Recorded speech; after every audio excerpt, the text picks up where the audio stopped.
And ladies and gentlemen, welcome to the Two Schmoes Show. I'm your host, Steve Ryan, and I'm on watch. And I'm Kyle. And I'm also a schmo. Welcome, everybody. It's a beautiful, perfect Labor Day weekend. Honestly, we do not deserve this weather, but I'm all for it. What about you, Kyril? It's pretty hard to argue about it. Fucking love Michigan. Michigan, as it transitions between seasons, so fucking beautiful. Yeah, it's pretty great. Yeah. Had the family over to the new place for the first time for Labor Day festivities, and just perfect. Had, windows open, nice breeze rolling through. Well, I'm jealous.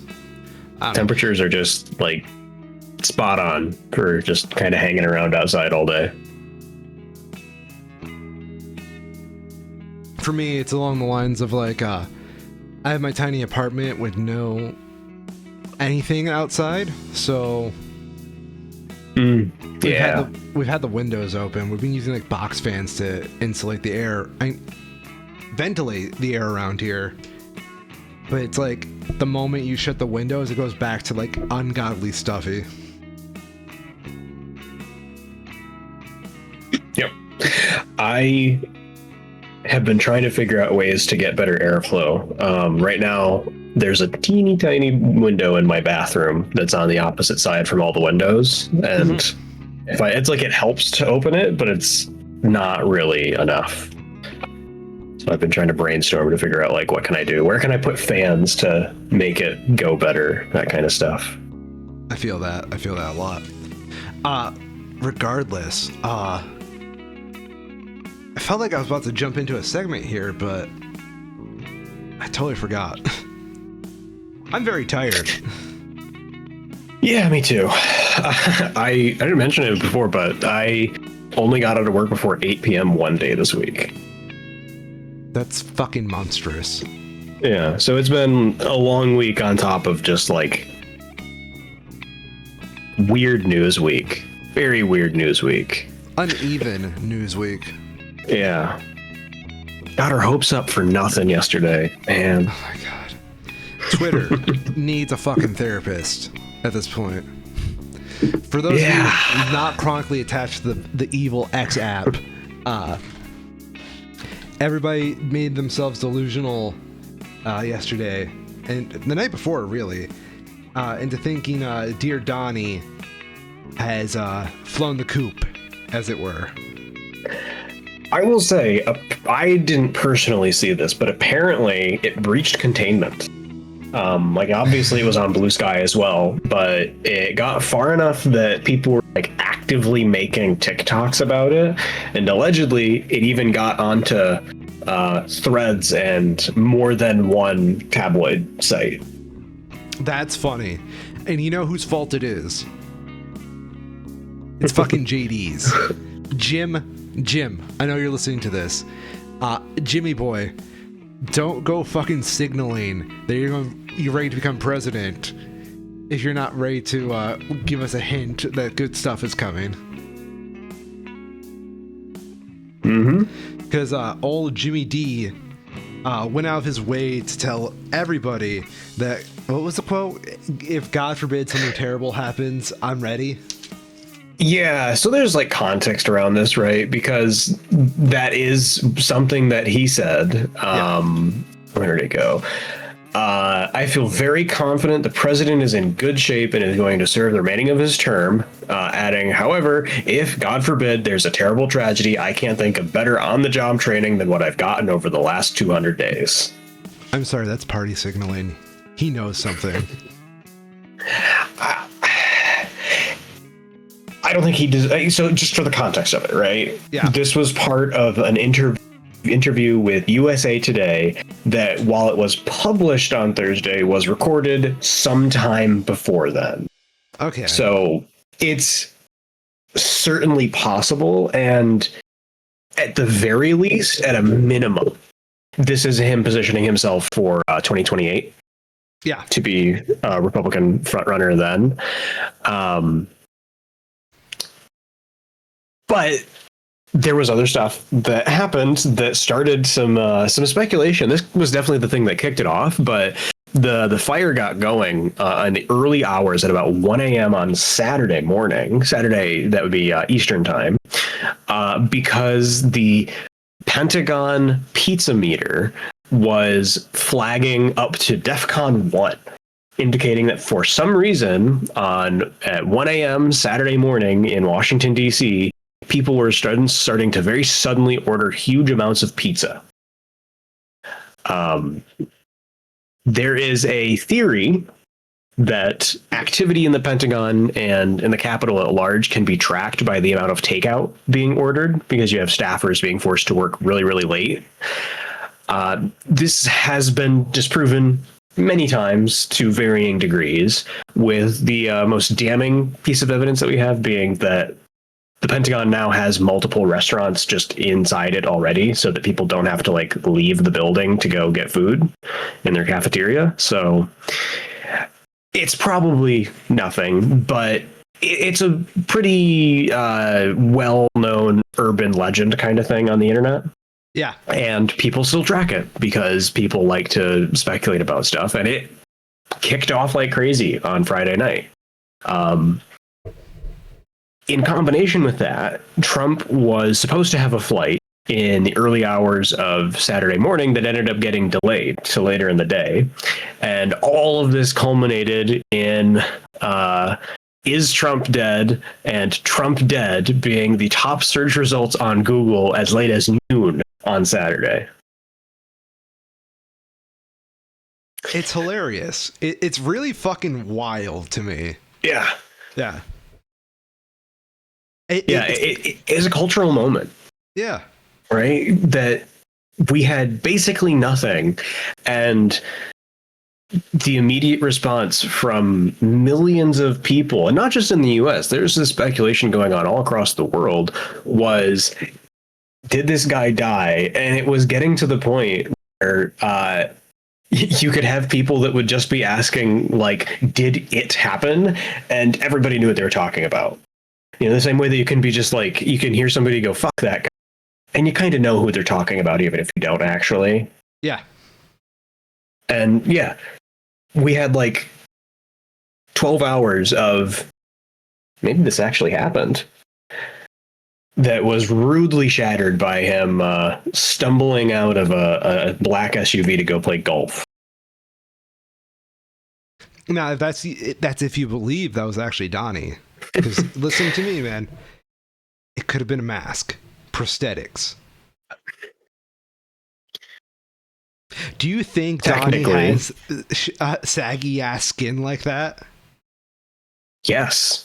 Do you think that Donnie is that overinflated and bloaty as a person? Yes, I do. Do you think Donnie just is not able to carry his own weight or balance himself and walk properly like that? You mean Donald Trump, the bastion of physical fitness? Exactly. Yeah. Yeah, I do. I think you just might be a hater, my good friend. Oh, yes. But no, I am instituting what I'm calling Donnie Watch. Not today, not this month, maybe not this year. It's happening. Mm-hmm. Donnie Watch Day 1. We're on the ground floor, everybody. Yeah, it is really worth noting that even though, like, he wasn't literally dead, he still looked like shit. Oh, yeah. He's looked terrible for quite a while now. And we've had these bits on and off where basically since his first presidency, he would have like a bad makeup job one day or whatever. And you'd be like, oh, wow, that looks like shit. And he looks terrible because of it. But it feels like we've kind of hit a bit of a tip. Whoever does his styling and makeup, which I'm sure is a very demanding position, it's just you can't fix that. Yeah, it's too much, and it's really showing through. Like, dude's a wreck. We had stories about his ankles being all massively He's got these bruises on his hands, and it's just like, yeah, he's fucking old. Donnie. Thankfully, the presidency is a notoriously low-stress job. Not when you have the fucking milkshake button. Do you think he reinstalled it? Yeah. I don't know. Let's see.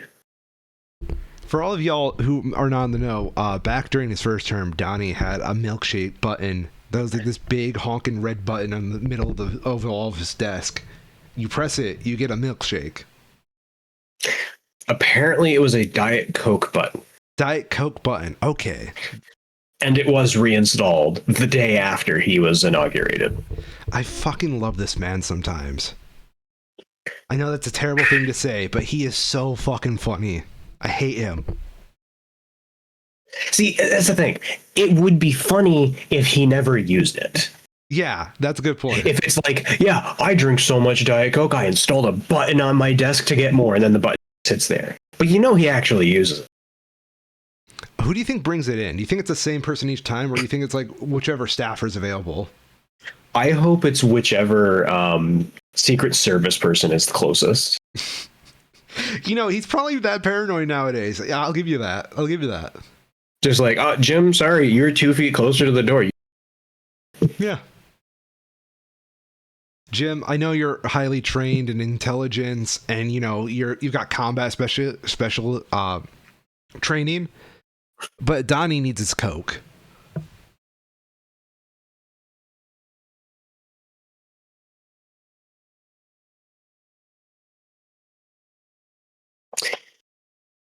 Man.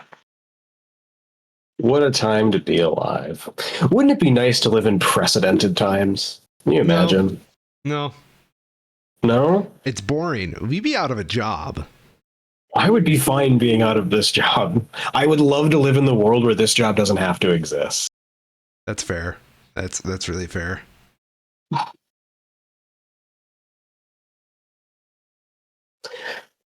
Anyways, there was a mass shooting this week, marking, the official return to school for many places. It's a national rite of passage, after all. In Minneapolis, a Catholic church/school was attacked by a person, and 2 dead, 8 injured, from what I remember. Shooter killed themselves. Very bizarre situation. I don't think we're going to go too much into the explicit details of it in this one, because most of it doesn't really matter. I am going to point out that this particular individual is being reported as having some sort of association with multiple online,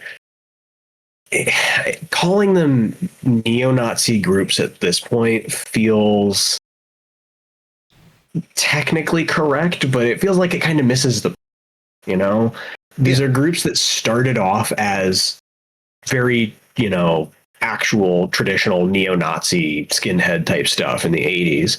As they've moved into online circles, though, they're basically just extremely nihilistic forums for people that hate everything and think nothing matters to go coalesce with each other and talk about how everything sucks, and apparently plan school shootings.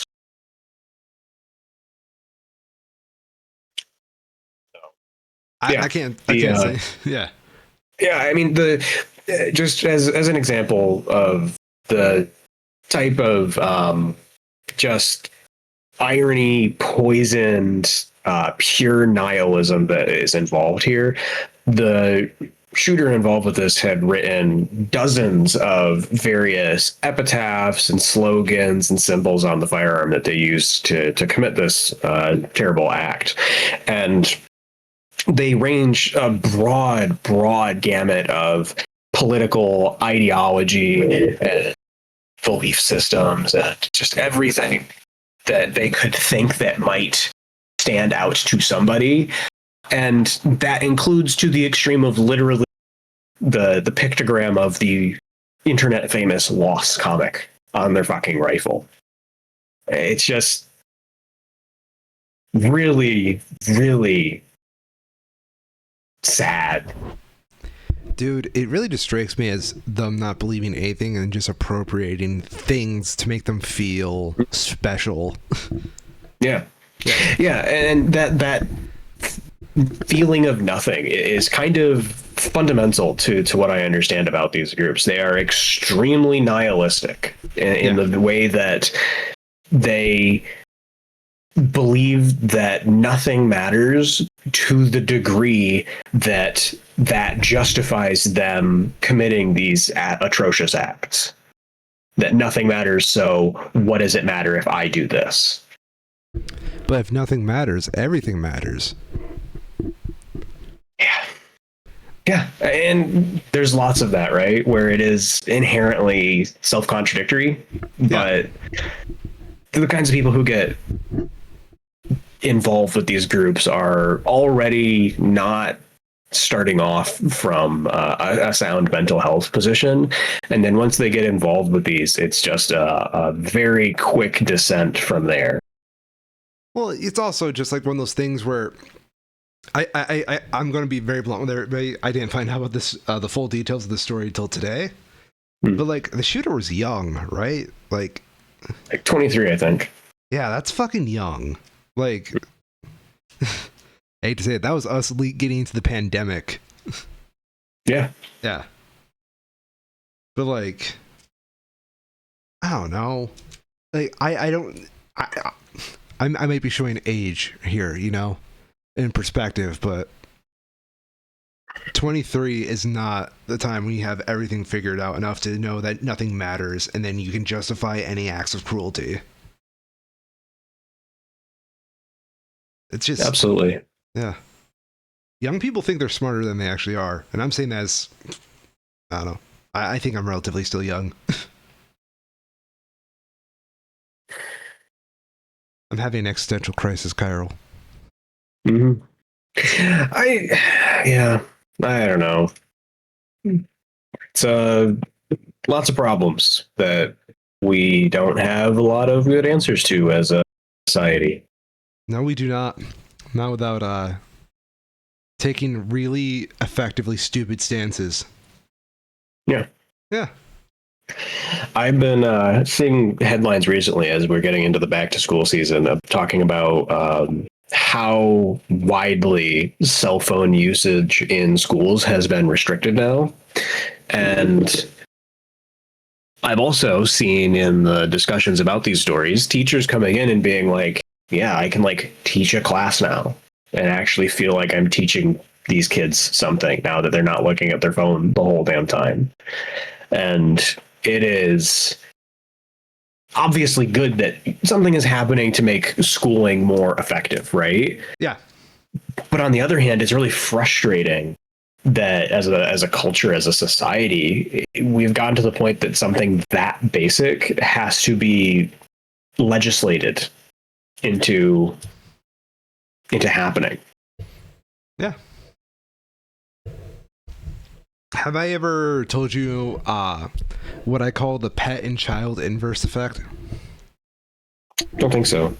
Okay, so this is my own like little personal theory, and I think it kind of frames a lot of how I feel. I'm not a parent, so I can't really say too much. But like, so say you have a pet, right? And you have a kid. You know the pet is going to die sooner, and you expect the kid to outlive you, right? Mm-hmm. So in the inverse relationship of you expecting the pet to not outlive you, you put more attention and effort into the pet, whereas the child, you try to make more longevity, cheaper decisions. So it's like, I want free education for my child. I want cheap daycare for my child. I want, my child's time to get taken appropriately, like through like not cheaply and conveniently, like through like the internet and whatnot, which is how you get like those little, kids in echo chambers. Whereas when it comes to pets and whatnot, you get like people who have like those Hills diet supplements for their animals, or you see them taking into like really fancy vets, people putting their pets through like surgeries, all that kind of stuff. And it's based off that investment of how you expect these things to outlive you, or, you know, not things, but like how these relationships impact you framed around your own death.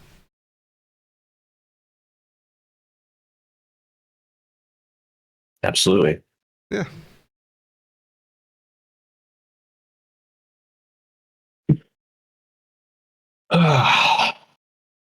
um,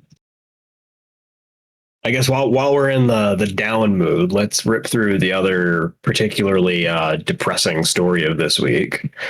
I'm not sure how much you heard about this. I mostly heard about this through Blue Sky and Reddit as it was happening, but apparently there has been a lot more mainstream news sources picking this up now that there's been an investigation launched. But in France, French streamer Raphael Gravin was found dead at their home earlier this year. Not sure exactly how long ago it was, but the part about this that's really making news is that he allegedly died while streaming on Kick. And further allegedly, as a direct result of other streamers subjecting him to prolonged periods of what is tantamount to abuse and torture. I have not heard about this, but it reminds me of another story that I know that's a little niche, and I don't think it's really newsworthy. But like everything revolving around Kick seems to be just cursed as fuck. It is such a cesspool. For those who don't know, Kick is a streaming website similar to Twitch that was founded by the owners of the online gambling platform Stake. Stake started Kick because they tried to sponsor streamers on Twitch to promote and showcase their gambling products. And Twitch didn't like that, amended their terms of service. Credit to Twitch for actually doing that. Yeah. Given how casual they are with like video game loot box type gambling, it's, I guess, good to see that there is a line somewhere. Line is somewhere between loot boxes and literal actual slot machines. But since then, because Stake started Kick as an alternative to Twitch, the sort of gimmick is that basically anything goes on Kick. They're extremely loose with their moderation. I was talking about this with some folks as it was happening. Let me see if I can pull that up real quick, because I found some really fucking disgusting examples of the kinds of atrocities that they were perpetuating. So here's another one that was in 2023. Two Australian streamers who are on the Kick platform were arrested for broadcasting sex between a random person they met on the street and a sex worker. This random person attempted to physically stop the sex worker from leaving the hotel that they had rented, filmed them having sex when they tried to. The streamers were arrested. Everything was taken down. Kick obviously banned everybody involved, but it was only after that incident that Kick added a report to their website for people to make them aware of content that was breaking their moderation. Well, better late than never. It didn't have that at all. That's fucking gross. Yeah, it really is. Let me see if I can find the other one, because there's more. Would you guess that there's more?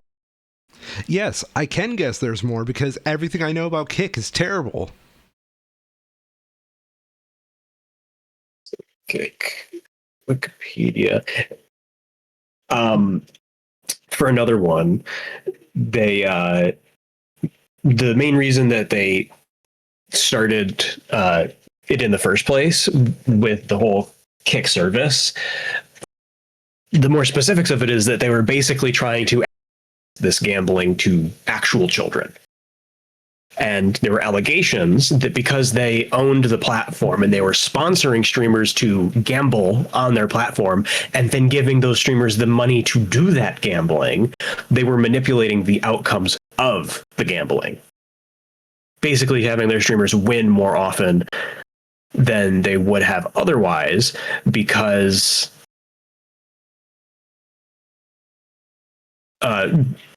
they want it to look like you're more likely to win using their gambling website. Yeah, sounds about right. So let me see.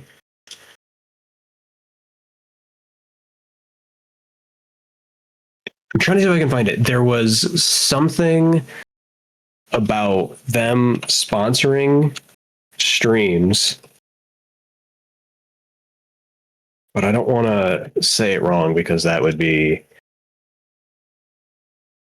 No, okay, I'm not going to say it because I can't actually confirm it right now, but it's not a good place. In this specific instance, though, they allowed this to happen for months.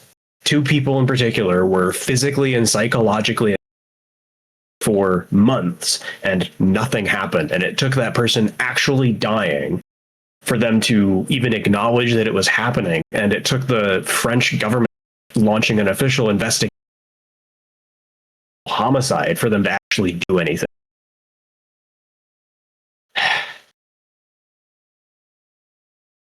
So, yeah. Not great.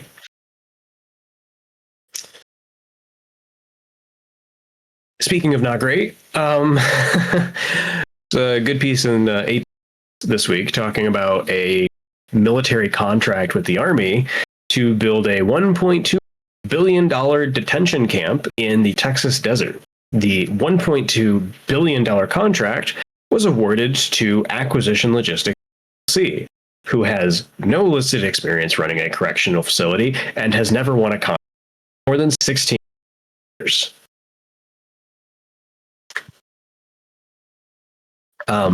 With some more investigation, the company also lacks a functioning web address listed as a modest home in suburban Virginia, owned by a 77-year-old retired Navy flight officer.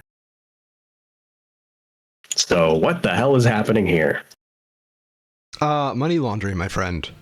Probably money laundering, yes. Literally 1.2 billion taxpayer dollars. Is that money coming from ICE, the fucking department that got the biggest budget overhaul seen in quite some time? I don't believe so. This is described as an Army contract. Never mind then. Dude, there's going to be some fucking fire-ass documentaries about this, down the road. Yeah. Unfortunately, yes. I think part of the reason that this is making the news is because apparently Alligator Alcatraz has started shutting down. So I guess maybe that's some good news for this week. A federal judge ordered Alligator Alcatraz had to be shut down. Woo! Yay, I guess. Yeah. From what I understand, it's it didn't have nothing happening, but they just kind of lied about what was happening in terms of the scale, and they were doing some awful things. There was reporting that was coming out from that they were very explicitly abusing the people they were holding there, but for this, hundreds of millions of about they spent on it, they only had a few thousand people there. You could actually trace it down to we spent hundreds of thousands of dollars per person to house them there for 2 weeks, maybe a month. And that's without factoring in, the salaries of the people who were employed to work there. That's just for the building. Woohoo! Yeah. And now it's empty. Oh, God. Something Department of Government Efficiency. I was actually about to say, what stage of capitalism is this? I don't even know anymore. It's not. That's the thing, right? It's not capitalism. Our government bought a $10 billion stake in a private company. That's socialism. You're doing socialism. You're doing the second half of the Nazi thing. You're doing the socialism part. Well, they had nationalism for a while, dude. I know, and they finished the word. They did. In the dumbest way possible. Yeah.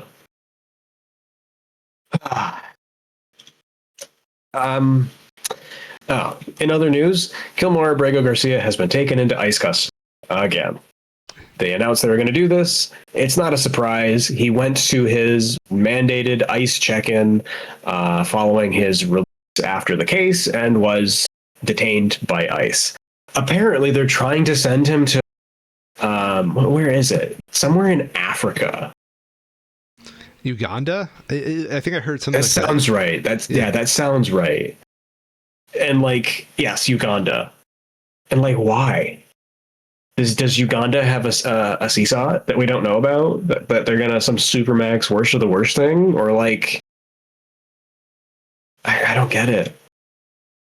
Thankfully, the judge involved, Polizenis, who was the one involved with the case previously, because it's all still within the same jurisdiction area, did give an order with following the habeas petition of Abrego's lawyers that blocked any deportation of Garcia's to Uganda specifically, but also I believe that they agreed to an order that Garcia was not to be moved from this facility currently at, which is somewhere in Virginia.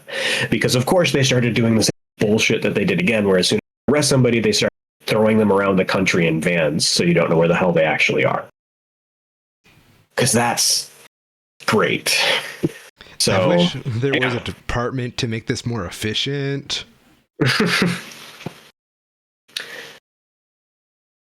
It is going to be really sad, but a little bit funny if it turns out that at the end of all of this, because it's such a shit show, they deported less people than Biden did.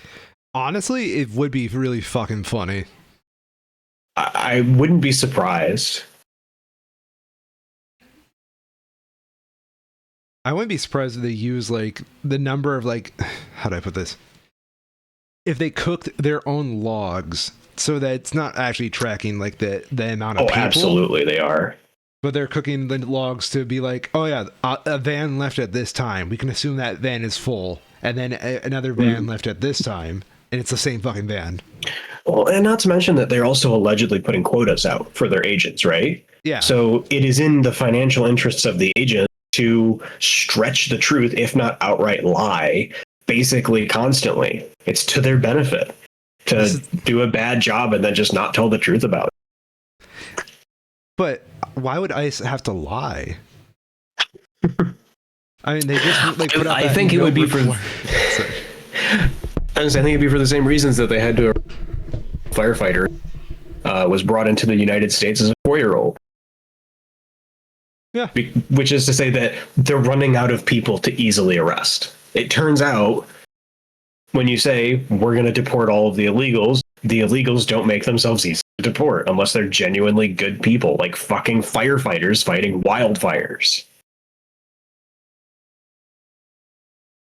Why can't ICE do that? I think that'd be a good use of ICE.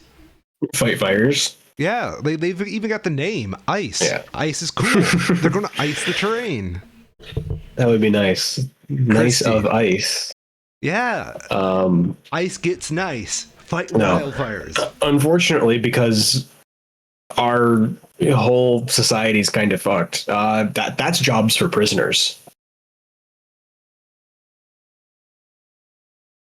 I could make such a mean joke right now. I'm just going to shut up, though.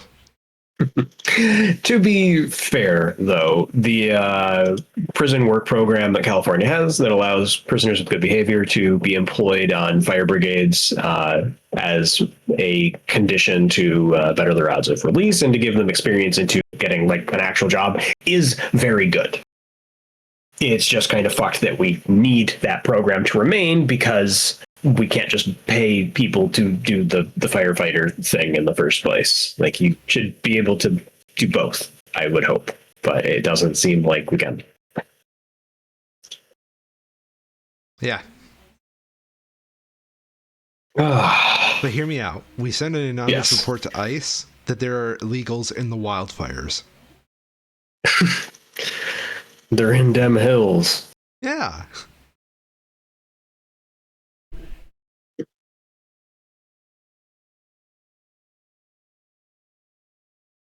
Continuing to move through the week, a grand jury in Washington, D.C., refused to indict the Subway sandwich thrower.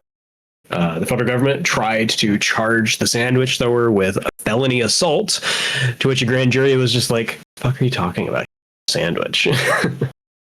So that didn't stick. It's a bit notable because same federal, tried to indict counter protesters. I guess they'd just be regular protesters who were not complying with ICE agents, particularly, I believe, in California, with the similar charge, felony assault. And grand juries repeatedly have been refusing to go along with those charges. The results is that they've often gone for misdemeanor charges instead in order to proceed with any sort of prosecution. And in the case of the ham guy, it's like technically probably true, but if you're going down to a misdemeanor already, I can't imagine that sentencing is more than just like do some community service kind of stuff. Yeah. So as a reminder for viewers at home, the main difference in terms of sentencing for misdemeanors and felonies is that categorically, felonies typically have a minimum of 1 year in jail. So the fact that they're not able to convince a grand jury that this person deserves at least 1 year in jail is a very clear indication of how weak their evidence that they actually have is. So, in some other good news, bad news, this one's a bit of a mixed case. The Trump administration this week tried to fire the federal chair. What is her actual job? She's the chair of the Federal Reserve, but I don't remember exactly. She's part of the Board of Governors. Trump administration tried to fire her, and she's refused. So there's lawsuits that have been filed. We're going to have to see how this happens. Cook and her lawyers, in a statement that was released, said that there is no cause that exists under the law for Trump to fire a Fed chair governor. Notably, earlier this year, the Supreme Court ruled with regard to other federal agencies that while the president has the power to fire certain presidentially appointed positions, that for some reason the Federal Reserve was not included in that decision. So remains to be seen. This is going to be of that Supreme Court ruling. Probably won't happen for a little while, and it's a hell of a way to do it. So they apparently didn't want to wait for Powell to move out on his own. They just jumped this case forward. Sounds about right. And speaking of jumping forward, unfortunately, we have to talk about good old Robert. Robbie made the K. news twice this week. Can you believe it? Twice. The earlier one, actually, I guess technically there was 3 different ones. So, 2 of them are kind of connected, though. So we'll start with that. There's an announcement this week that the allowed reasons to receive COVID vaccine boosters would be greatly restricted, basically in effect, immediately.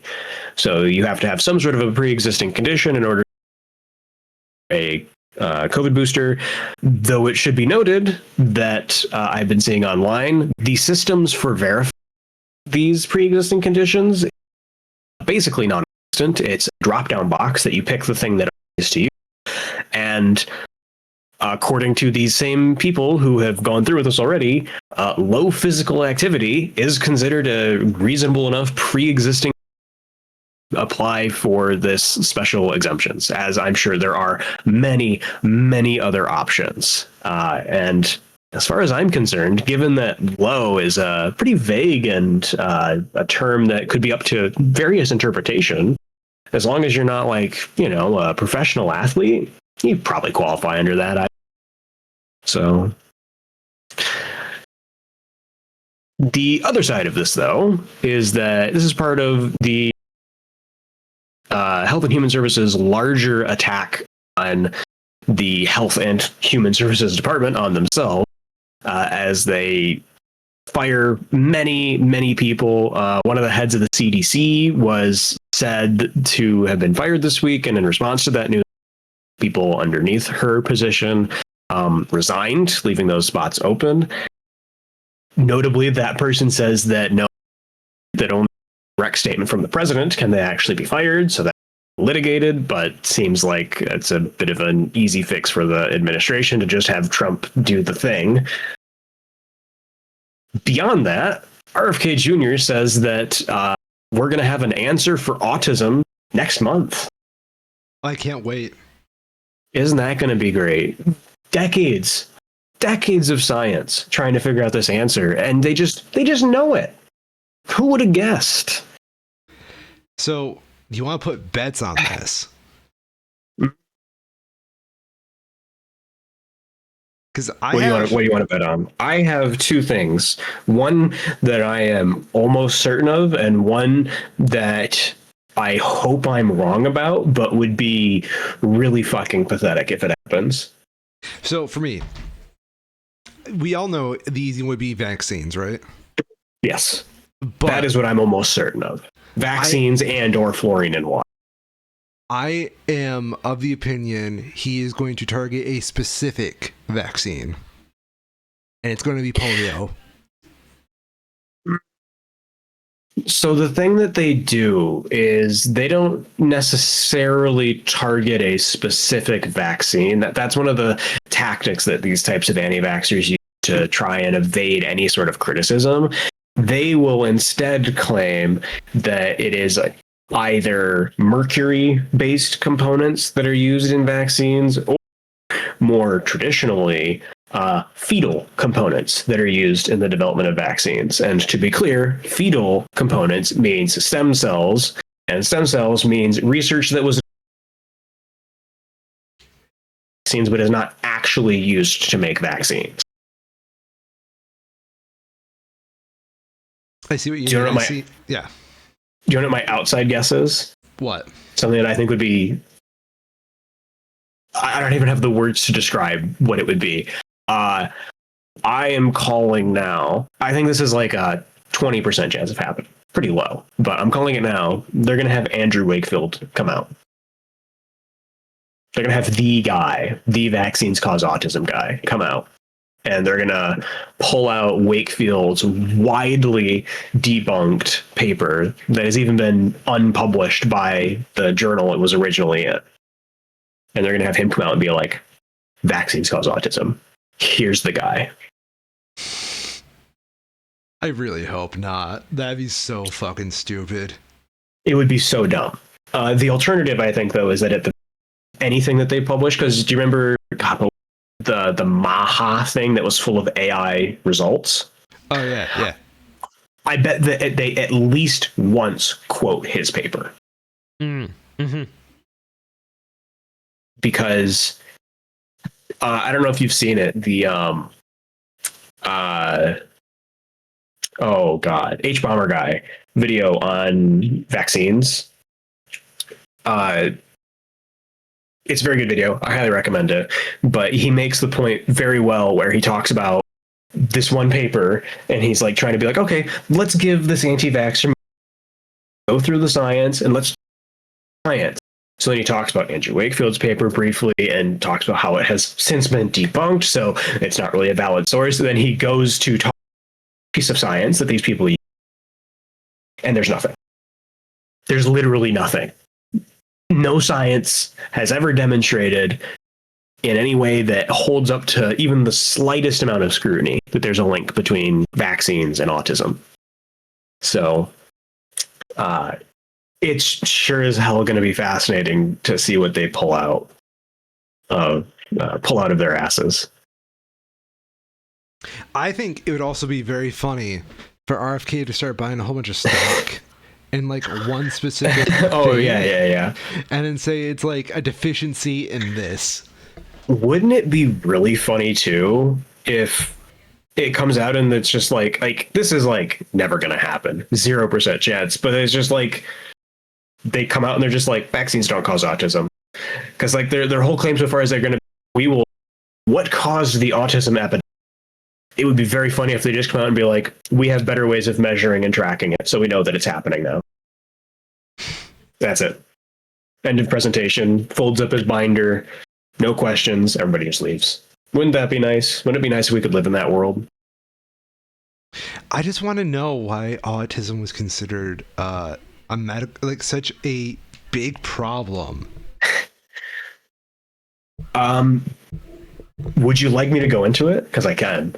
I mean, we both know it's another situation. They see people who don't fit their fucking mold, and they're like, oh my gosh, why can't they be just like... They are fundamentally eugenicists. Yeah. It's so funny to me, too, that he's pulling this shit after Elon left. Because Elon is, like their token representation. Their token autist. Yeah, exactly. Yeah. You think he'll bring Elon in for that? Look at this man. You can't tell me that we're... See, that would be smart and funny.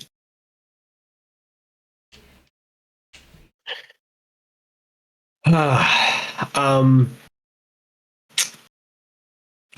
the eugenic side, because this actually does tie in pretty nicely to Robert Jr. story that we had this week. As a reminder, Robert F. Kennedy Jr. is a fucking weirdo. Like, absolutely bizarre. In a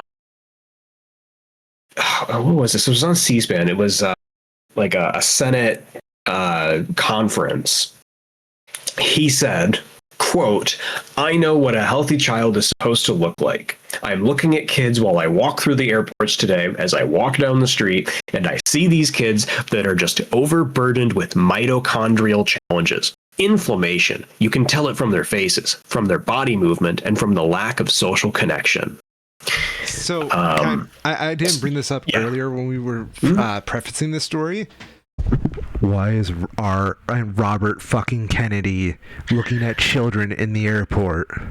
Isn't it really fucking weird? And thankfully, a lot of people have been picking up, like, Robert, why are you talking about watching children at the... What the hell are you doing? Like, and that's without getting into the bullshit of all of this, but what the hell are you doing? At the very least, phrasing it like that.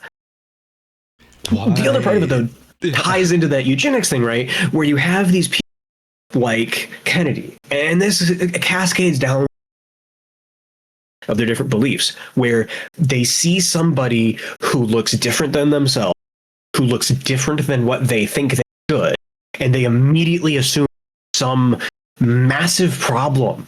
Like, some people just look different than you. That's just how it happens. We are different people, and we're gonna look like... I'm sorry. If like, let's moving past the really fucking creepy part of it. And I know that's a hell of a thing to say, but like, okay, you're looking at... How are you seeing mitochondria? How are you diagnosing challenges by sight? That's amazing, Robert. You should be a fucking doctor, because you're not. Can I point out something as well? Yeah. A certain somebody, a Miss G. Maxwell, also pointed out this month, in fact, in the year of our Lord 2025, that Robbie, of all people, was hanging out with a Jeffy Epstein quite often. Yeah. This guy who's eyeballing your kids at the airport. Yeah. I think we should preface that real fucking loud as well, because some things make a pattern. And to not put too fine a point on it, given the timelines when this Epstein stuff was the most active, I'm pretty sure Kennedy was not exactly clean during those years. Yeah, but please go on where you were at. I just want to. Yes. This is like the part of the modern Republican conservative movements that I feel like is really the most Nazi-ish, is this strong eugenics thing, this idea that certain people are lesser than others. We saw this with Kennedy talking to autistic people here, right? About how autistic never have a job, never have a relationship, never do things. It's like, dude, what the fuck are you talking about? You're just wrong. You are acting like these people are nothing, that they can't do anything because they have a particular medical. Don't know what you're fucking talking about. And from there, it extends into a whole bunch of other things. That's the same reason why you have all of these like transvestigator type people, these people who are going around cooking up these conspiracy theories about how like the wife of France's president is secretly a trans man that murdered their sister and assumed their identity back, because they're deranged people believing these bunk ideas that are fundamentally coming from a place of my race is superior to. And once you make that as the foundation of your belief system, everything that comes after it is going to be even more and more fucked up. It is one of those things where these people have nothing to be proud of in their own lives, so they've got to find systematic ways to tear others down to justify their own existence. I don't know. I don't think you're wrong, to be clear, before I say this. I don't think you're wrong. But I wish that just like socially, we could have better ways of dealing with this, right? Because I guarantee the vast majority of these people do have things in their lives that they should be proud of. But culturally, we either don't acknowledge these things or minimize them or present these ideals of what somebody should be that are either completely unattainable or fabricated totally. Yeah. I will say that maybe this is good, maybe this is bad, but the sort of the veil being pulled on all of these tech bros and just how fucking weird they are. I have to hope in the long term it is helping people realize that still messed up like me. They've got problems, they've got good things, but they've got a lot of bad things going on. Who was it? Was it, I think, Peter Thiel? I heard a piece this week where people were talking about Rokana going on a big podcast circuit back in July and how they had Rokana. It was he's a really good interviewee, where he's really good at being interviewed and just derailing that in the exact direction that he wants to.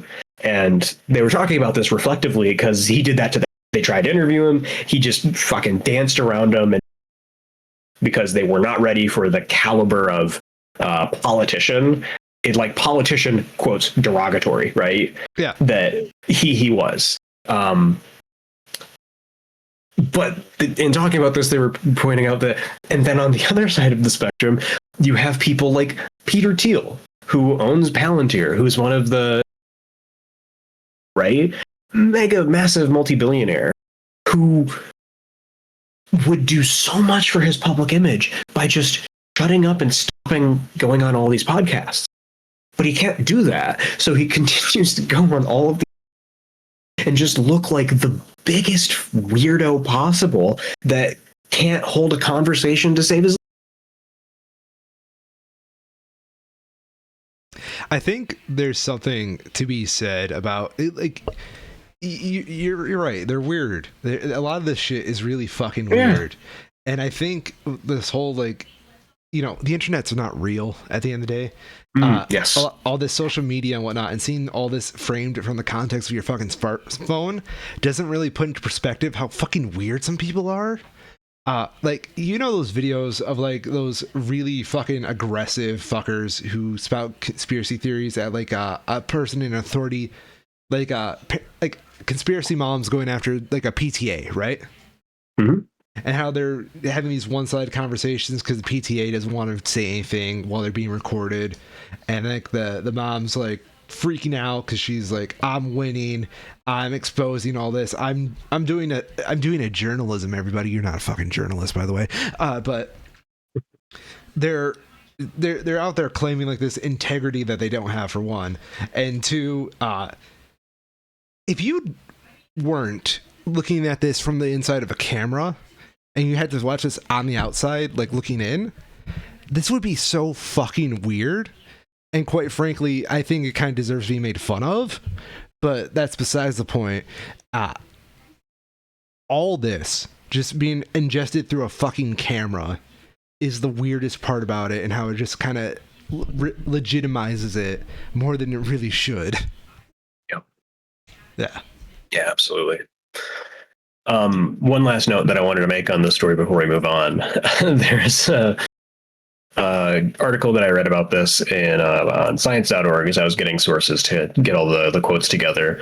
Good piece titled RFK Jr. Must Go. It's a mini piece, but RFK Jr. must go, and he's not the only. It's a good short read from the American Association of the Advancement of Science. I found really funny is that the last article that this same earlier this year, about a month ago, is titled "It All Comes Down to the Mitochondria." Completely unrelated from everything, but that's the one that they were pushing in the subline of the "if you may also like" sort of thing. That's funny. Pretty good. So yeah, RFK's a fucking creep, and he's looking at your kids. Like, why are we letting this happen? Robbie, sorry. We made a pact that we're not going to legitimize him anymore. So it's Robbie, Robert, Bobbert, Bob. Robbie boy. Would you like to talk some movies? There's movies? There's 3 of them. That's too many. I might It's lose too track. One of these I actually hadn't before, and 2 of them I had forgotten about. So let's go through it, and we'll build our way up to the big release of the end of August. So starting out, there is a Benedict Cumberbatch movie that released called The Roses. Oh, yes. And in fact, there's an interesting player in that The Roses. Is there? A Mr. Nishuti Gatwa.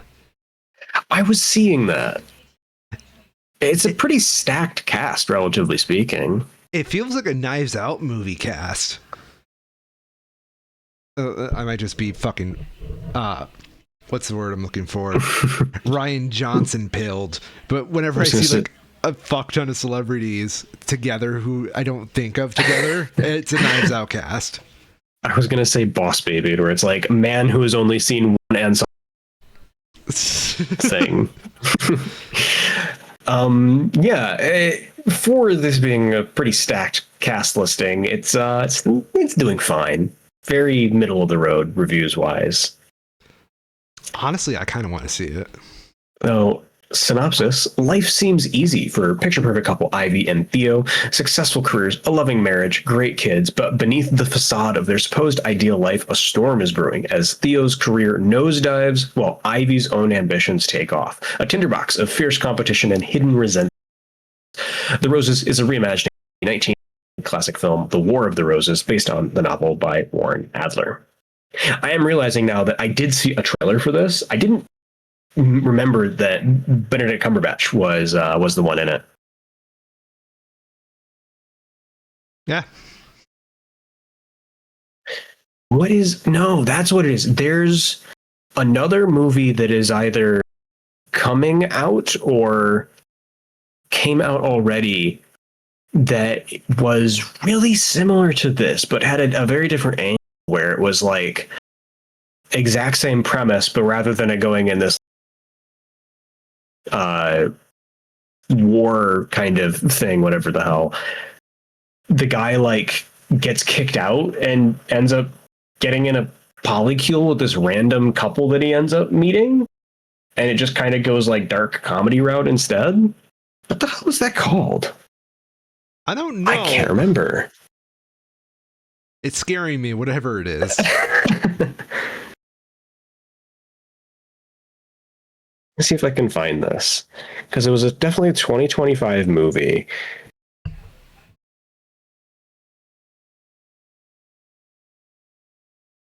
mean, Google sucks, so no, it's not that. Well, anyways, I'm not going to worry about it too much. The Roses is currently sitting at a 65% from critics, 77% from audiences. That sounds about right. That's what I expected. Second release of the week, Caught Stealing. Hank Johnson, played by Austin Butler, was a high school baseball phenom who can't play anymore, but everything else is going okay. He's got a great girl, tends bar at a New York dive, and his favorite team is making an underdog run at the pennant. When his pock-runk neighbor Russ asks him to take care of his cat for a few days, Hank suddenly finds himself caught in the middle of a threatening gangsters. They all want a piece of him. Problem is, he has no idea why. As Hank attempts to evade their ever hustle to stay alive long enough to... I saw a trailer for this one in the theaters recently, and I thought, I think this is an interesting, at least. It's doing fairly well, 84% from critics, 86% from audiences. But the way that it's set up in this, like, trying to figure out why the gangsters are all coming for me, and there's like a bunch of different gangsters. It really hams that up. You've got like your traditional Russian mobsters, your pretty stereotypical gangbangers, and then there's like a group of Orthodox Jewish gangs who are going after him too. So there's like some curveballs thrown into the comedy. Yeah, it's pretty funny. I'm not gonna lie. Yeah. I might try to see how long this one is showing and catch a screening of it, because I was impressed, I'll say, by what I saw in that first look. And finally, the big one. Oh, really? Yeah. This is, God, how long ago has this been making? 40 years in the making. We finally have The Toxic Avenger, 2023. I know we've talked about this movie beforehand. Yes. But I totally forgot about it until this very moment. I did too, until I saw it was at the top releasing this week page with Rotten Tomatoes. That's so funny. It's pretty great. The fact that this was made at all is a real testament to the art form as a whole of cinema. Really, the fact that this isn't making a fucking tax billion dollars in the fucking box office tells me that Marvel won and that cinema is dead. You know my hot take? Yo, I hope it doesn't. I don't want this to become a smash hit, because the Hollywood would not take the right lesson from that. Hollywood would hear that this made $1 billion or whatever, and would go and then try to buy up every shitty movie from the last 60 years and try to make crappy spin-offs of them that are just bad. And not like bad in the way that the original movies were bad, just bad as in like made by committee, we're trying to get a buck bad. Yes. Okay, so actually, that's something I've been thinking about a lot lately. Mm-hmm. Is Hollywood just cooked? There's some hope, right? You have the A24s, the Blumhouses that are still out there fighting the good fight, and there's big Hollywood. I feel like it kind of is.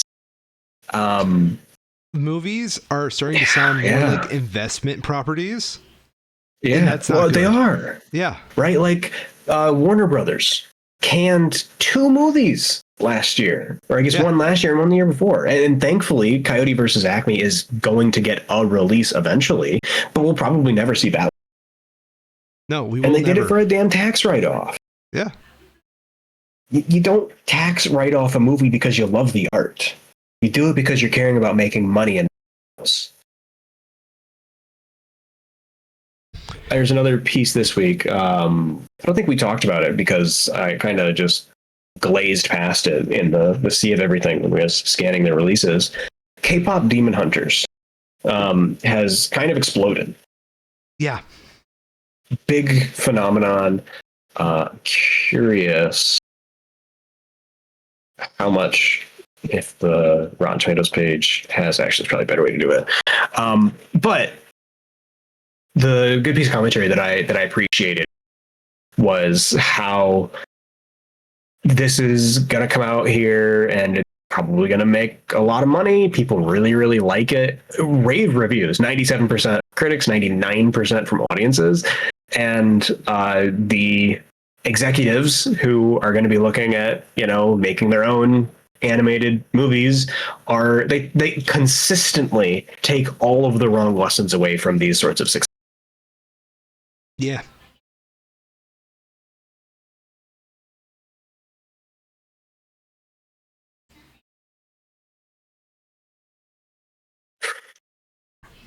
So, The Toxic Avenger 2023, when a downtrodden janitor, Winston Goose, exposed to a catastrophic accident, he's transformed into a new kind, the Toxic Avenger. Now, Toxie must rise from out savior, taking on ruthless forces who threaten his son, his friends, and his community. In a world where greed runs rampant, justice is best served radioactive.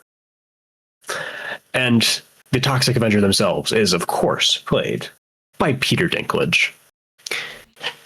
I can't tell you how glad I am that this actually happened. I know we heard about this like a year ago when it was announced as like, oh, they're going to do a Toxic Avenger.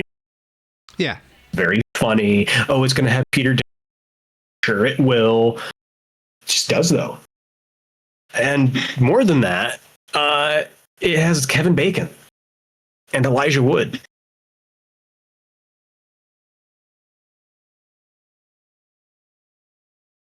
I'm trying to find like stuff about the production crew behind it, but it seems like they just haven't done like anything big. Kind of impressive. Based on The Toxic Avenger by Lord Kaufman. It's got a whole 1.8 million at the box office. Nice. It's still being produced by Troma. Yeah. Okay, and Legendary, which is, it says they're based in California. I'm pretty sure they had a major stake bought by a Chinese company. Oh, you want to hear something really fucked up? What's that? James Gunn got his start at Troma. I think I've heard that. It's weird. Yeah.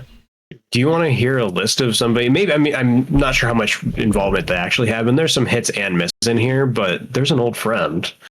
One of the producers, Mary Parent, who is the only one who has a Wikipedia. Okay. They are a American film producer and former studio executive. What were they executive at? New Line Cinema, Universal. Had helped launch successful collaborations with filmmaker Judd Apatow. Co-founded a company at Universal. Co-CEO of MGM. So pretty far up. Would you like to hear some of the movies that they've executive produced? I fear what they've executive produced, but please. It's a mixed bag, I'll be honest. And I guess I should say as well that I believe... Yes, okay, there it is. There's a footnote. A producer in all of the, unless otherwise noted. So these are, I believe, all the ones I'm going to say she was technically only a producer on. Okay. So, notable ones, You, Me, and Dupree, Pacific Rim, Godzilla 2014, the SpongeBob movie, Sponge Out of Water, 2016's Monster Trucks. I'm noticing a pattern here. You can't escape. Well, the pattern changes a little bit. Kong Skull Island, Rising, Detective Pikachu, and other gods. Dune, Dune 2, a Minecraft movie. And yes, I Bit did all hear over the Monster place. Trucks. I Yes. just, I'm traumatized. Understandably so. Y'all weren't there when Monster Trucks first came out. I remember.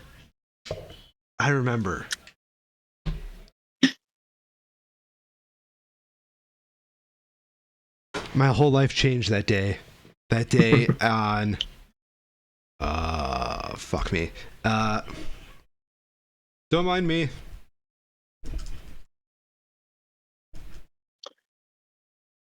This is very funny. I don't know if this has been updated, but I don't remember this detail on the Monster Trucks Wikipedia page. In the plot section, they have specifically updated a section that says they escape by jumping over a train with a different train, but somebody has updated it with details to the specific models of train. I remember that cold day on February 23rd, 2017. I remember it as if it were yesterday. It was a Thursday that day on February 23rd, 2017. Horrible things happen around the world, such as the Trump administration taking off transgender protections for students, or Iraqi forces attacking Mosul airport, and the White House held a press briefing with business leaders about job creation and deregulation. But the true trauma of that day was monster trucks.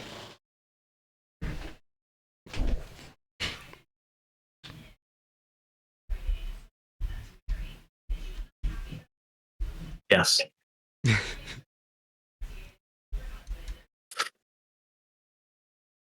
mean, I'll be honest. I don't have anything more to say. Really? That's Yeah. yeah. That's the truth. They wanted a toxic Avenger. You couldn't get any more toxic than monster trucks. Maybe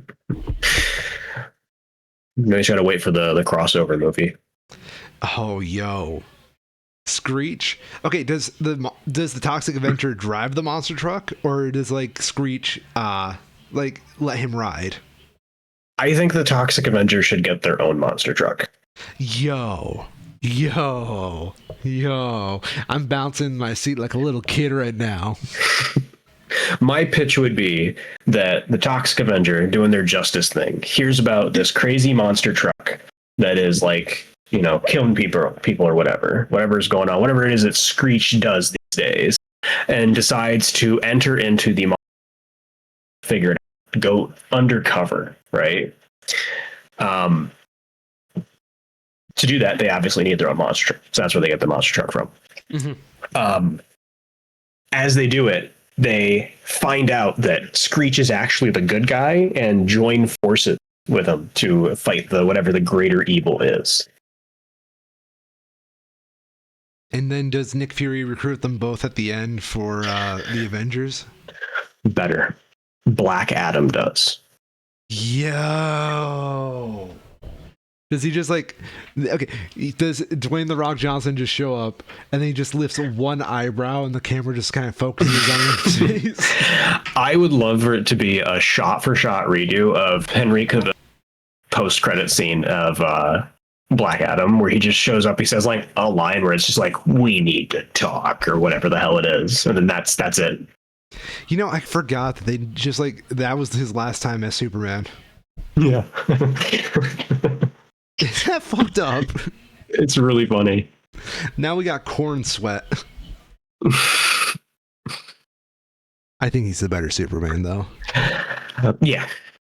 Henry Cavill, great actor, very entertaining, good charisma, but yeah, I'm not gonna even pretend as a joke that the Justice League or Superman or Man of Steel was even close to as good as Gunn's remake. No, I there's no chance. Zack Schneider. I'm sorry, Zach. I know you're listening. I know you literally look up every instance of your name online. It just didn't have the sauce.